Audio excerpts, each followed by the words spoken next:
আপনি এইটাই তো শুনেছেন যে ট্রেনের যাত্রীদের কাছে টিকিট না থাকলে টিটি তাদেরকে টাকা জরিমানা করে, কিন্তু এইটা কখনো শুনেছেন একটি ব্যক্তির কাছে টিকিট না থাকায় সেই ছেলেটিকে উল্টে টিটি কিছু খাবার আর কিছু টাকা দিয়ে সাহায্য করে? শোনেননি? তাহলে শুনুন। মুম্বাই থেকে বিহারে আসার একটি ট্রেনে একটি ছেলে বিনা টিকিটে ধরা পড়ে।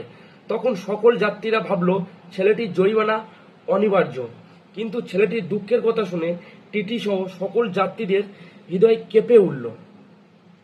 ছেলেটি বলল সে পরিবারের দারিদ্রতা মেটানোর জন্য সে মুম্বাই একটি হোটেলে কাজে এসেছিল, কিন্তু 1 মাস মতো কাজ করার পরে হোটেলের মালিক তাকে মারধর করে এবং কোনো কিছু টাকা পয়সা না দিয়ে ছেলেটিকে হোটেল থেকে তাড়িয়ে দেয়।